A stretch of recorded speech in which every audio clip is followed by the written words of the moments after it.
Hello everyone, आज हम सिर्फ एक बंदा काफी है मूवी की स्टोरी देखेंगे जिसमें एक बड़े नामी बाबा को रेप के इल्जाम में अरेस्ट कर लिया जाता है। मूवी के शुरुआत में हम एक 16 साल की नू सिंह नाम की लड़की को देखते हैं जो अपने माता पिता के साथ एक पुलिस स्टेशन आई थी। वो एक बाबा के खिलाफ रिपोर्ट लिखवाती है। वहां मौजूद लेडी पुलिस से समझ गई थी कि ये केस बहुत बड़ा होने वाला है क्योंकि इल्जाम एक जाने माने बाबा पर लग रहा था। तो वो यहाँ अपने सीनियर से पूछती है कि आगे क्या करना है।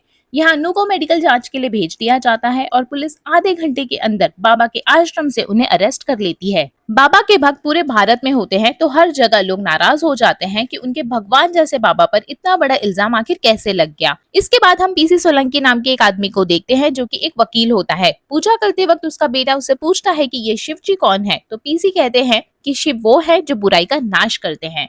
अब बाबा को अदालत में पेश किया जाता है और उन पर कई सारी कानूनी धाराएं लगाई जाती है, पर वो कहते हैं कि ये सभी इल्जाम झूठे हैं, मैं निर्दोष हूँ। बाबा के वकील और पब्लिक प्रोसिक्यूटर की सारी बातें सुनकर जज बाबा को 15 दिन पुलिस कस्टडी में रहने के लिए भेज देते हैं। पब्लिक प्रोसिक्यूटर नू और उसकी फैमिली से मिलने आता है और कहता है कि हम इस केस को जरूर जीत कर रहेंगे, बाबा को सजा जरूर मिलेगी। जैसे ही वो बाहर निकलता है तो वो किसी से करोड़ों रुपए लेने की बात करता है, मतलब कि अब वो बिकने को तैयार था। यहाँ उसकी सारी बातें नू के पिताजी सुन लेते हैं। अब एक सीनियर ऑफिसर के कहने पर नू की फैमिली पीसी सोलंकी से मिलने जाती है। पीसी यहाँ इस केस में लड़ने के लिए तैयार हो जाते हैं और एक एक करके सबसे पूछताछ करने लगते हैं। नू के पिता बताते हैं कि मेरी बेटी बाबा के बनाए हुए स्कूल में पढ़ती थी। अचानक उसके पेट में दर्द उठा और उसकी तबीयत खराब हो गई। लोगों ने बताया कि उस पर भूत प्रेत का साया है, इसे जल्दी से बाबा के पास ले जाना होगा। लोगों की बात मानकर वो बाबा के दिल्ली वाले आश्रम में जाते हैं, लेकिन वहां उन्हें पता चलता है कि वो यहाँ नहीं बल्कि जोधपुर वाले आश्रम में हैं। वो लोग जोधपुर आश्रम में पहुंच जाते हैं और बाबा को देखते ही उनसे आशीर्वाद लेते हैं। बाबा जी कहते हैं कि बेटी के अंदर से भूत प्रेत भगाने के लिए उसकी शुद्धि करनी होगी। बाबा एक कमरे में चले जाते हैं और वहां नू को बुलाते हैं, लेकिन माँ बाप को बाहर ही खड़े रहने के लिए बोलते हैं। अब नू अपनी कहानी बताती है कि जब वो कमरे में गई थी तो वहां की लाइट बंद थी। उन्होंने मेरा हाथ पकड़ा और कहा मेरी भक्त बन जाओ। पढ़ाई लिखाई में कुछ नहीं रखा हुआ है, बड़े बड़े अफसर मेरे चरण धोकर पीते हैं। फिर वो खड़े हुए और दरवाजे की कुंडी लगा दी। उन्होंने मेरे कपड़े उतारने की कोशिश की। मैंने बहुत चिल्लाने और खुद को छुड़ाने की कोशिश की, लेकिन उन्होंने मुझे जकड़ लिया था। मेरा मुंह अपने हाथों से बंद कर दिया और मुझे गलत तरीके से छूने लगे। पीसी सोलंकी उसकी कहानी सुनकर कहते हैं कि शाबाश बेटी शाबाश, तुम्हें यहाँ हिम्मत रखनी होगी क्योंकि अदालत में तो ना जाने क्या क्या पूछा जाएगा।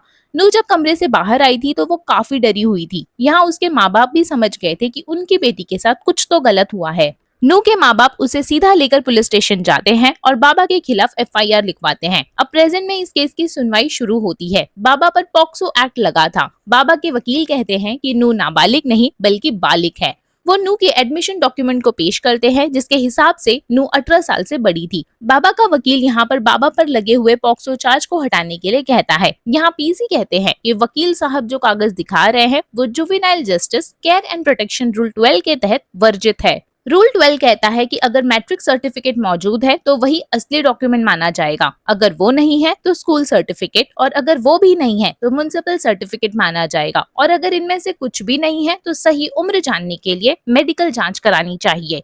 पुलिस ने जब एफआईआर दर्ज की थी तब सारे डॉक्यूमेंट के साथ उन्होंने मैट्रिक सर्टिफिकेट भी अटैच किया था, और जो बर्थ डेट इसमें लिखी है उसके हिसाब से लड़की नाबालिग ही है। और रूल 12 के हिसाब से प्राइमरी स्कूल का कोई भी डॉक्यूमेंट एज बताने के लिए मान्य नहीं है। पीसी यहाँ पूरी तैयारी के साथ आए थे और यहाँ बाबा के ऊपर से कोई भी चार्जेस नहीं हटते। अब केस अगली सुनवाई के लिए आगे बढ़ जाता है। बाबा के बेटे को लगता है कि उनके वकील से कुछ नहीं हो पाएगा, तो वो देश के जाने माने वकील रामचंदवानी को केस दे देते हैं। ये केस अब सीधा हाईकोर्ट चले जाता है। रामचंदवानी कहते हैं कि मेरे क्लाइंट के ऊपर झूठा इल्जाम लगाया गया है, उन्हें चंद पैसों के लिए बदनाम किया जा रहा है, उन्हें झूठा केस बनाकर फंसाया जा रहा है। मैं अपील करता हूं कि ये केस सीबीआई को दे दिया जाए और बाबा को बेल दे दी जाए। पीसी सोलंकी कहते हैं कि मैं इनकी बात से सहमति जताता अगर कोई सामान्य केस होता तो, लेकिन ये केस सामान्य नहीं है और मेरे सारे मुद्दों का बेसिस है ये पॉक्सो एक्ट, जो कि निर्भया केस होने के बाद में लागू किया गया था। यहाँ एक नाबालिग लड़की को बालिग साबित करने की कोशिश की जा रही थी और सबूत के नाम पर इनके पास कुछ भी नहीं है। रामचंदवानी यहाँ वहाँ की बातें करते हैं और पूरी कोशिश करते हैं कि बाबा को बेल मिल जाए, पर पीसी यहाँ पर कुछ न कुछ कानून बताकर उनकी बात को गलत साबित करते जा रहे थे। इस सुनवाई में भी बाबा को बेल नहीं मिलती है। अब हम देखते हैं कि पीसी का मुंह बंद करवाने के लिए उनके वहां 20 करोड़ रुपए लेकर कुछ लोग आते हैं। पीसी सोलंकी उन पर चिल्लाकर उन्हें वहां से भगा देते हैं क्योंकि वो बिकाऊ नहीं थे। अब केस हाई कोर्ट से हटकर फिर से सेशन कोर्ट में आ जाता है और वहाँ फिर से सुनवाई शुरू होती है। दोनों ही पार्टी के जितने भी गवाह थे उन सबकी गवाही ली जाती है। महेश नाम का एक आदमी जो कि मेन विटनेस था और उसने बाबा को कई लड़कियों के साथ गलत काम करते हुए देखा था, उसको शांत करने के लिए बाबा का बेटा उस पर एसिड अटैक करवा देता है जिससे महेश मर जाता है। पीसी को रियलाइज होता है कि बाइक पे दो लोग उसका भी पीछा कर रहे हैं, तो वो चालाकी से वहाँ पुलिस को बुला लेता है और वो दोनों आदमी वहाँ से भाग जाते हैं। बाबा का बेटा भी बाबा के जैसा ही था और उसने भी कई लड़कियों के साथ गलत काम किया था। यहाँ पुलिस उसे भी अरेस्ट कर लेती है। अब केस की सुनवाई में पीसी नू के प्राइमरी स्कूल के प्रिंसिपल को कटघरे में बुलाता है और उनसे काफी सवाल करता है और वो साबित कर देता है कि जो भी डॉक्यूमेंट उन्होंने दिए थे वो नकली थे और यहाँ साबित हो जाता है कि नू नाबालिग है। अब कटघरे में एक आदमी पेश होता है जो बाबा के खिलाफ गवाही देता है कि बाबा कई लड़कियों के साथ गलत काम करते थे। जब सभी लोग बाहर निकल रहे होते हैं तभी भीड़ से एक आदमी आता है और उस गवाही देने वाले आदमी को चाकू से मार डालता है। पीसी उस आदमी के ठीक पीछे था और ऐसे मर्डर को देखकर पीसी एकदम डर सा जाता है। एक के बाद एक विटनेस मारे जा रहे थे, इसलिए नू के परिवार वालों को, बाकी गवाहों को और पीसी को पुलिस सुरक्षा दी जाती है। ये सुरक्षा भी बस नाम के लिए होती है क्योंकि उनके पास इतने पुलिस ही नहीं थे कि वो सबको सुरक्षा दे सके। एक शाम नू पीसी से कहती है कि मुझे बहुत घबराहट हो रही है, मैं लोगों के लिए बस एक खिलौना बन चुकी हूँ, हर कोई मुझे ऐसी नजर से देखता है जैसे मैंने कोई पाप किया हो, कभी कभी मन करता है कि मैं खुद की जान ही ले लूं। पीसी सोलंकी कहते हैं कि उनकी नजर में तो तुमने पाप ही किया है क्योंकि ये सभी उसे भगवान मानते हैं और कोई जल्दी नहीं मानेगा कि उसने ये शैतानी हरकत की है। इस लड़ाई में तुम्हारा दुश्मन बाबा नहीं बल्कि तुम्हारा डर और घबराहट है। ये लड़ाई तो तुम्हें खुद ही लड़नी पड़ेगी। अब दुपट्टे को कमर से बांध लो और तलवार निकाल लो इस लड़ाई को लड़ने के लिए, क्योंकि अब तो जंग छिड़ चुकी है। केस की सुनवाई में बाबा के वकील नू से सवाल करते हैं कि जब आप बाबा के कमरे में गई तो वहाँ क्या क्या था, जैसे कि चद्दर किस रंग की थी, पंखा किस रंग का था। ऐसे ही वो बहुत सारे सवाल करते हैं ताकि वो चूके और वो उसे सबके सामने झूठा बना सके। पीसी सोलंकी वकील से कहते हैं कि आपका ज्यादा समय यहीं कोर्ट में गुजरता है, तो क्या आप बता सकते हैं कि यहाँ के पंखे का कलर क्या है, आपकी असिस्टेंट की घड़ी में लगी हुई सुई का रंग क्या है। वकील जवाब नहीं दे पाते तो पीसी कहते हैं कि जब आप यहाँ रहकर नहीं बता पा रहे हैं तो नू कैसे ये सब बता सकती है। बाबा के खिलाफ गवाही देने वाला एक और आदमी मारा जाता है, जिसको देखते हुए पीसी अपने जूनियर को इस केस को छोड़ने के लिए कहते हैं ताकि इस केस में कहीं उसकी जान न चली जाए। अब केस सुप्रीम कोर्ट पहुंच जाता है जहाँ बाबा के वकील एक बीमारी बताते हुए कहते हैं कि बाबा को इलाज के लिए बेल चाहिए। इस बीमारी के लिए यहाँ कोई डॉक्टर नहीं है तो बाबा को अमेरिका ले जाना पड़ेगा। पीसी कहते हैं कि इन 4 सालों में बाबा ने इस बीमारी का कोई जिक्र नहीं किया और भारत में एम्स हॉस्पिटल है जहां एक से एक डॉक्टर हैं।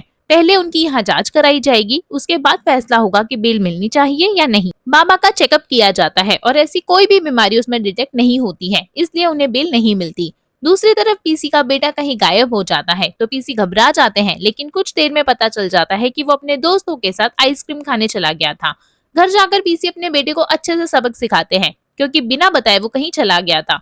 हालांकि अपने बेटे को मारने के बाद उन्हें काफी अफसोस भी होता है।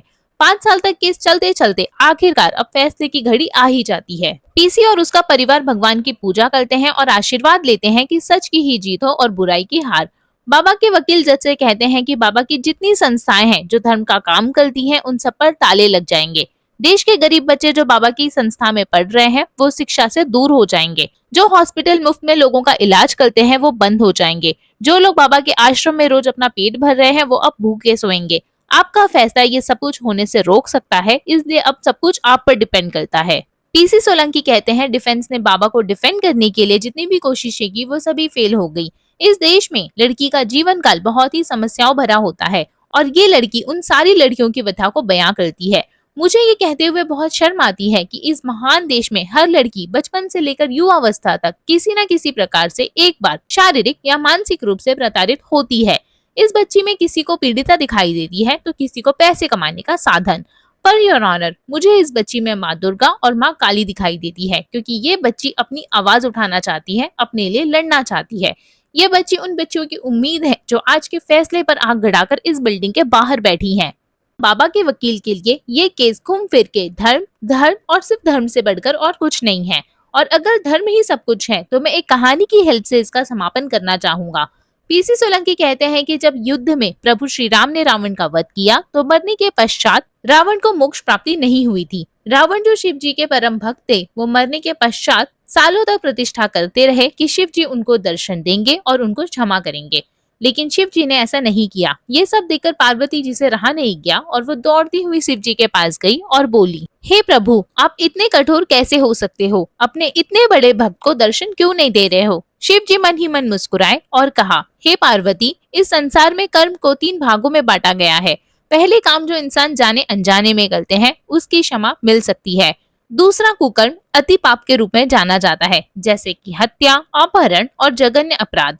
उसकी भी कुछ हद तक माफी संभव है। और तीसरा महापाप के रूप में जाना जाता है, जिसकी कोई माफी नहीं होती। इस बात पर पार्वती जी ने शिव जी से पूछा, हे प्रभु, रावण ने तो सीता का बस अपहरण किया था, तो वो तो अति पाप के रूप में जाना चाहिए।